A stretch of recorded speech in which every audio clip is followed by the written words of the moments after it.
ወንዞች የሌሏት፣ ደኖች የሌሏትና ዝናብ የማይዘንባት ሀገር እስቲ በምናባችሁ ሳሉ።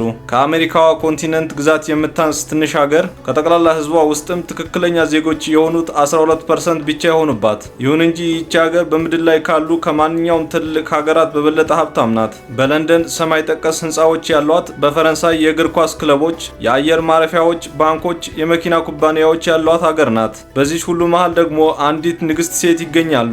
ለውጥ አምጪ፣ የፋሽን ተምሳሌትና ቢሊዮነር በጎ አድራጊ። በዛሬ ቆይታችን የምንዳስሰው የአስገራሚዋ የኳታር ከድህነት ወደ ዓለም አቀፍ ኃያልነት ያደረገችው ጉዞ፣ የንግስት ሼካ ሞዛም ቢንት ናስር የ15 ቢሊዮን ዶላር የግል ግዛት፣ የሀገራቸውን ከ5 ቢሊዮን ዶላር በላይ የሚገመተውን ዓለም አቀፍ ኢንቨስትመንትና አንዲት ሴት እንዴት መላውን ሀገር እንደለወጠች ይሆናል። ሰላም ክቡራን የኢዚቲቭስ ቤተሰቦች እንደምን ቆያችሁ? እንደተለመደው ጠንካራ የህይወት ታሪኮች፣ የዓለም አቀፍ ሀብት ጥናት እንዲሁም የዓለማችን ድንቅ ክስተቶችን መስማት የምትወዱ ከሆነ ቪዲዮውን ላይክ ማድረግ ጀምሩት። በተጨማሪም ለቤቱ አዲስ ከሆናችሁ ሰብስክራይብ በማድረግ ቤተሰብ እንድትሆኑ ተጋብዛችኋል። ከቪዲዮ መጨረሻ ላይ በኳታር ውስጥ የመሰጣችሁን ነገር ኮመንት ላይ አስቀምጡልኝ።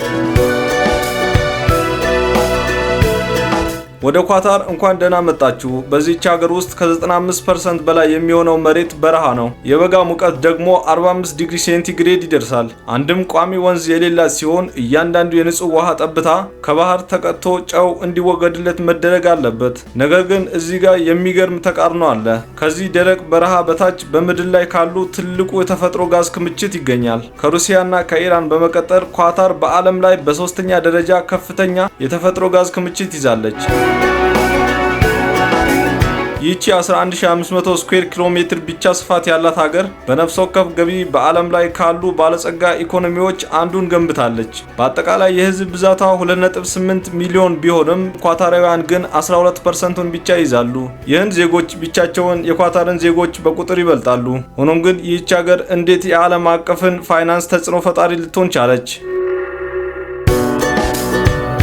ወደ ኋላ እንመለስ። ከነዳጅ በፊት ኳታር ድሃ ነበረች። ህዝቦቿ እንቁ ለማውጣት ወደ ባህር ውስጥ መጥለቅ፣ በአሳ ማጥመድና ግመል በማርባት ይኖሩ ነበር። ነገር ግን በጊዜው አንድ ችግር ተፈጠረ። በ1920ዎቹ ጃፓን ሰው ሰራሽ እንቁዎችን ማምረት ጀመረች። ይህም የባህረ ሰላጤውን የእንቁ ኢኮኖሚ አፈራረሰው። ስለዚህ ኳታር ውስጥ መከራ፣ ድህነትና ውድቀት ተከሰተ። በመቀጠል በ1939 ነዳጅ የተገኘ ቢሆንም ነገር ግን ሁለተኛው የዓለም ጦርነት ሁሉንም ነገር አዘገየው። ነዳጅ ማውጣት የተጀመረው በ1950ዎቹ ሲሆን በ1971 ኳታር ከብሪታንያ ነፃነቷን አገኘች። በተጨማሪም የነፍስ ወከፍ ገቢዋ ከ35 ወደ 1200 በከፍተኛ ሁኔታ አሻቀበ። ወደ ዛሬ ስንመጣ ኳታር በነፍስ ወከፍ ገቢ ከዓለማችን እጅግ ባለጸጋ ሀገራት ተርታ ትመደባለች። ነገር ግን ሀብት ብቻውን ተጽዕኖ አይፈጥርም፣ ራዕይም ያስፈልጋልና እዚህ ጋር ነው እሳቸው የመጡት። ሼካ ሞዛም ቢንት ናስር በ1959 ተወለዱ። አባታቸው በስደት ይኖሩ ስለነበር በ18 ዓመታቸው ወደ ኳታር ተመልሰው ትዳር መሰረቱ። ነገር ግን እሳቸው እንደተለመደው ዝምተኛው የቤተ መንግስት አባል ብቻ ሳይሆኑ በሶሺዮሎጂ ተመርቀዋል፣ የላቀ ትምህርት ደረጃ አግኝተዋል፣ ዓለም አቀፍ ክብር ሽልማቶችንም ተቀዳጅተዋል። እሳቸው ዘውድ ከጫኑ በኋላ ኳታር በነዳጅ ላይ ከተመሰረተ ኢኮኖሚ ወደ እውቀት ላይ የተመሰረተ ኢኮኖሚ መለወጥ ነበረባት። ይህንንም አደረጉት። ዋናው ፕሮጀክት የትምህርት ከተማ ወይም ኤዱኬሽን ሲቲ 12 ስኩዌር ኪሎ ሜትር ስፋት ያለውና የአራት ትልልቅ ዩኒቨርሲቲዎች ቅርንጫፍ ያስተናገደ የትምህርት ማዕከል ነው። ትምህርት ከሁሉም በላይ ኤዱኬሽን አባቭ ኦል 2012 ላይ የታወጀ ሲሆን በዓለም አቀፍ ዙሪያ በሚሊዮኖች የሚቆጠሩ ህጻናቶች ተጠቃሚ ሆነዋል።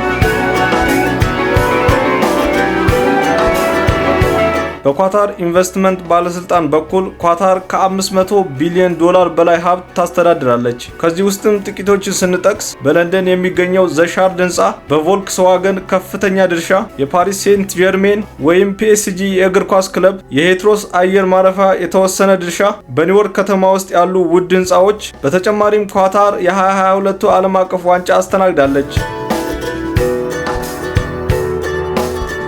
በመሰረተ ልማት ላይ ከ220 ቢሊዮን ዶላር በላይ ኢንቨስት አድርጋለች። የሜትሮ ሲስተሞች፣ አዳዲስ ከተሞች እንዲሁም ደግሞ የስታዲየም ማቀዝቀዣ ቴክኖሎጂዎች ከበረሃ ወደ ዘመናዊ ከተማ ገጽታ ኳታር ቀይራለች።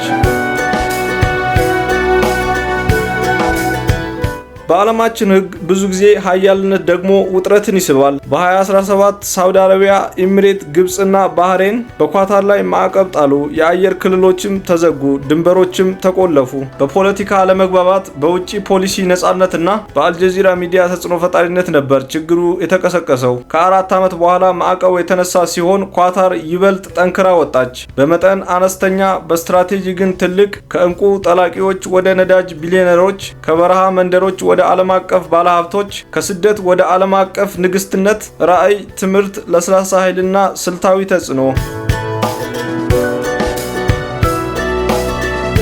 ኳታር ትልቅ ትምህርት ታስተምረናለች። ትንሽ መሆን ደካማ መሆን አይደለም፣ በረሃ መሆንም ባዶነት አይደለም እና ሀብት ብቻውን ተጽዕኖ እንደማያረጋግጥ ራዕይም እንደሚያስፈልግ ኳታር የዓለማችን ቁንጮ ተምሳሌት መሆን ትችላለች። በዛሬው ቆይታችን ከብዙ በጥቂቱ ስለ ኳታር ጥቂት ለማየት ሞክረናል። በዚህ ወደ ኳታር በነበረን ጉዞ የተመቻችሁ ወይም የመሰጣችሁ ነገር ኮመንት ላይ ጻፉልኝ። በተጨማሪም ቪዲዮን ላይክ በማድረግ ለቤቱ አዲስ የሆናችሁ ሰብስክራይብ በማድረግ ቤተሰብ በመሆንና እንዲሁም ያስፈልገዋል ለምትሉት ሰው ሼር እንድታደርጉ ታስታውሳችኋለሁ። እናንተም ሁል ጊዜ አዳዲስ ነገሮችን ለማወቅ ጉጉ እንድትሆኑና በቀጣይ እናንተን የሚያስተምር በጣም ጠቃሚ ቪዲዮ ይዤላችሁ እስክመጣ መልካም ጊዜ ይሁንላችሁ።